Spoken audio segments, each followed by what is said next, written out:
I've never been the type of person to want like this big, beautiful wedding.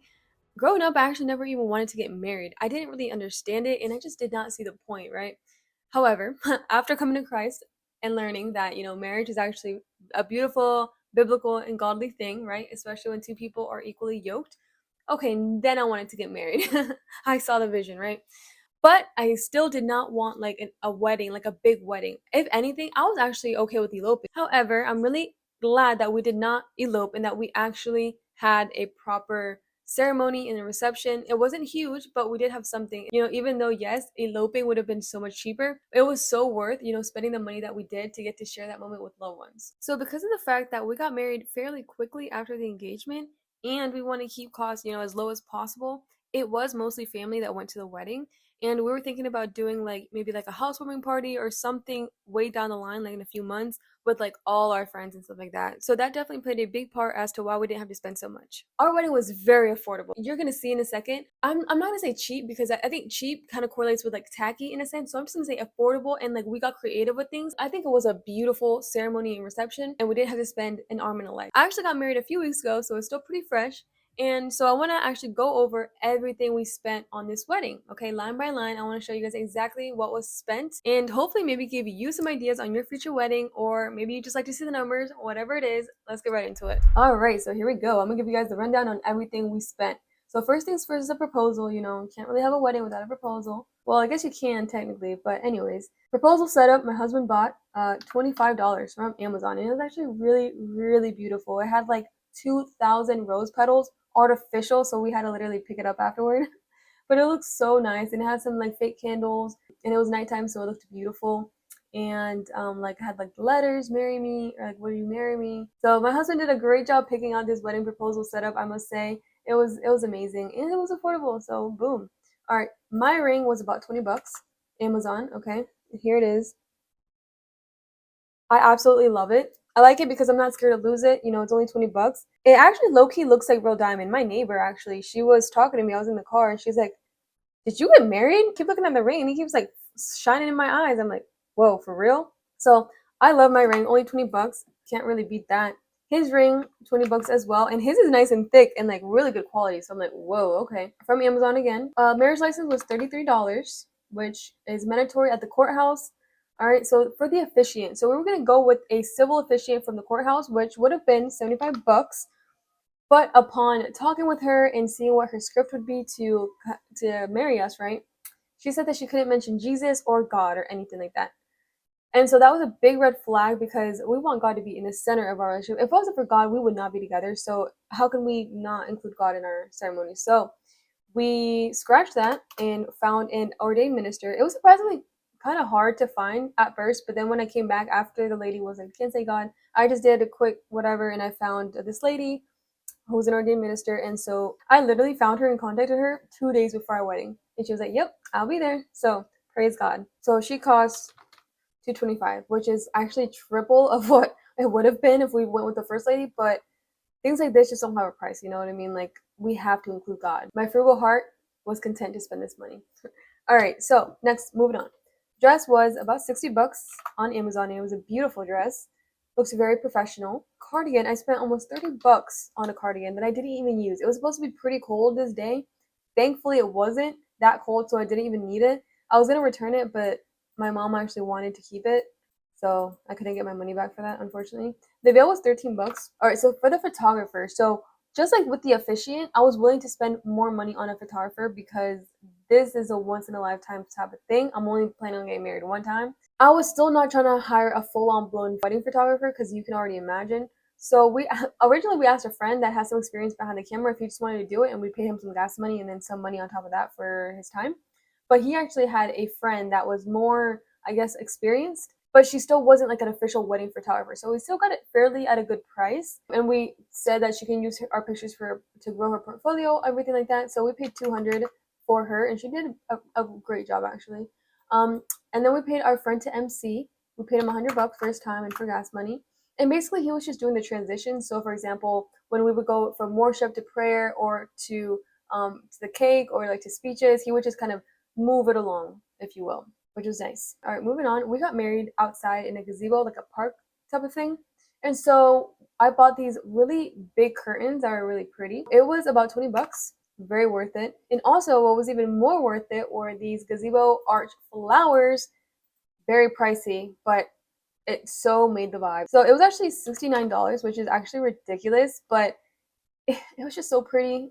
I just couldn't not buy it. So it was supposed to be fairly chilly on the day that we were supposed to get married. It was in November and it was supposed to be outside, so we didn't know what the weather would be like. So we got some hand warmers for the people. Ended up not using them, so I returned them. But we also were planning on making apple cider, like hot apple cider for people to warm up. So we did that. It turned out not to be super cold, so that was good. But we still made the apple cider and it turned out so good. But it was kind of the downside is that it was on a table kind of out the way, and the MC and I think my husband as well forgot to tell people to get some apple cider. So barely anyone knew that there was there. A few people ended up trying it and getting it, enjoying it. Nonetheless, we were able to use it later on in the week for other things, so it wasn't a complete waste. But yeah, 20 bucks for that. I'm just saying, it would have been a really nice experience for people to enjoy that while they were waiting for the bride walkout, right? All right, next up, Flower Girl Flowers was about $20. I'm sorry, $17. And unlike the proposal flowers, these were real dried flowers, biodegradable. So we did not have to pick it up afterwards, which is great.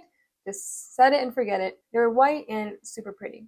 So for my nails, I only paid $10 because my mother-in-law actually gave me a $50 gift card.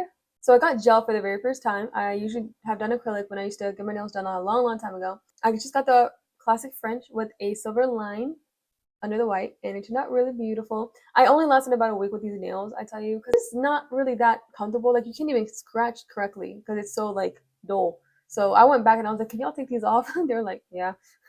Paid 15 bucks for that. I didn't include that though.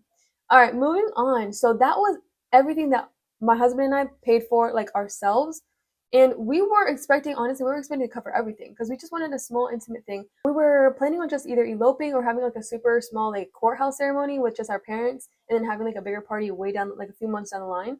So we were planning on just footing the whole bill. But to my surprise, his mom really came through and helped out so much financially, planning everything, decorating. I'm so grateful for her, and she was really the main MVP of this wedding. After God, of course, but yeah, she literally came through.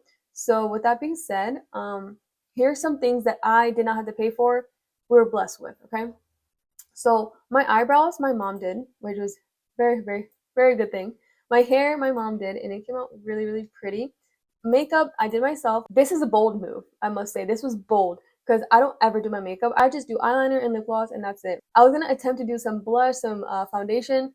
I did not have any colors that matched my skin, so that was out, right? I just did a little bit of concealer for like some dark spots, but I really, really wanted to do eyeshadow. This is super easy to mess up, so I just went on YouTube, did a tutorial, got some colors that weren't super, super crazy on me, and I just really took my time to blend it really well. I feel like that was a secret. And so I ended up not even really following the tutorial. I ended up just intuitively looking at the mirror and be like, okay, this is a good shade, like this is a good, fade, whatever. And it turned out really good. My husband said he liked it. So what do you guys think? All right, next thing. Flower Girl basket was bought by my mother-in-law, so I did not know how much that cost. The ring box was bought by my sister-in-law, so don't know how much that cost. The bouquet and boutonnieres. So there was obviously the one bouquet, turned out beautiful, and there was like 6, 7 boutonnieres for the guys.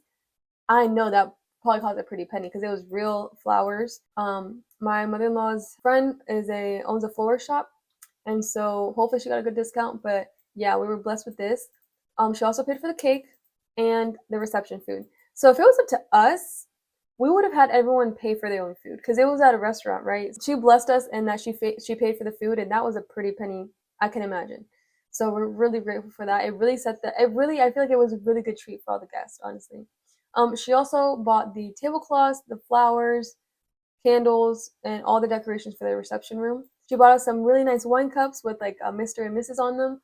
We don't drink alcohol, so she got us some sparkling like apple juice, and then a book where people could like sign their names in it, which is really nice. She also got us some wedding cutlery for the cake. It was just so beautiful. Also, DJ, we spent $0. I just made a couple playlists on YouTube. I made 3 different playlists. So I made like a pre-ceremony playlist for when they were just kind of waiting there for the bride for me to walk out. I had a walkout playlist and then a reception playlist.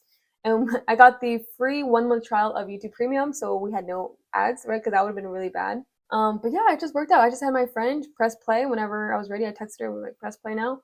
And then during the ceremony, I just pressed play again, and it did its thing. And everyone was really enjoying the vibe, I must say. All Christian music, okay? Let me know if you want me to share the playlist that I put together. It's perfect for any event, any party, if I do say so myself. All right, moving on. Wedding planner was $0. I was a wedding planner. It didn't cost any money, but it did cost some stress, which was pretty evident in my face. I broke out right before the wedding. Ay, ay, ay. All right, and the venue was zero. So my husband works at a restaurant 1 day a week, so it was cool. We made the reservation, and they had like a room. It was pretty big too, which was separated from the rest of the restaurant. So all we had to do was make a reservation, and then obviously order the food. But the venue was completely free because of this, and with the decorations, it did not even feel like a steakhouse. It felt like an actual wedding venue. It was just amazing, and the fact that it was free, even better. All right, next up. So that's pretty much all the wedding stuff. So for the honeymoon, we did like a staycation just to save money. But the price for this, we just did 1 night at a hotel about 20 minutes away from us. So it was about 139.85. This is what it was. So the cool thing was that with my credit card, it was like Chase Preferred, Sapphire Preferred, I believe it's called. I had a $50 credit if I use a credit card on a hotel or travel. So I was like, perfect. This is coming at the right time, which is crazy because I've never gotten a $50 discount ever from that credit card before. So it was just perfect. And then I had like about $15 in points, I believe. So for a grand total of 74.85. We were in a really nice hotel with a hot tub and everything. We didn't get to use it, but breakfast included, all the things for 74.85, which was not bad at all. So altogether, we came out of pocket $934.85 for the most part, give or take. And then we got blessed items equaling a total amount of about $1,000. So altogether, for the wedding, we're sitting at about 2 grand, which is absolutely insane because for an average wedding here in America, $2,000 doesn't even pay for even the dress a lot of times. So for us to like get it done, even including the honeymoon, is insane. We do kind of want to go on a bigger honeymoon, like out of the country, but for now, this was more than enough. Very untraditional and very frugal, and I don't like to do things just because everyone else does it. I already knew about the wedding industry, so I very defiantly wanted to do things differently, and I did not want to go to debt or spend $1,000. I mean, yeah, we did spend like 2,000, but I mean, it was worth it because I feel like everyone had a good time. We had a good time, and for once in a lifetime, I think I would spend it all again. And that's coming from a very frugal person. In my mind, a couple months ago, before I knew I would get married, I was like, oh yeah, I'm gonna try. I'm gonna try not even spend $100 on a wedding, or like I'm not even spend $500, right? I'd only spend money on like on the food, and we would cook it at home, right? But it's worth it to spend a little bit of money, especially on the little decorations and then the apple cider, just the little details that people would enjoy. I feel like it was worth it. So I'm super happy we didn't just settle for a courthouse wedding, even though I would have been fine with that. But I'm glad that his mom kind of made us wait a little bit so some of his family can come in, and it was just super special. Hopefully this was helpful and gave you some ideas. Definitely to go more on the frugal side, you do need more time and more creativity to kind of set things up and make it look non-tacky and like really, really tasteful. But let me know if you have any questions. If you want links to anything, I can try to point you to the right direction. Click here to watch another one of my videos. Thank you so much and God bless. Bye for now.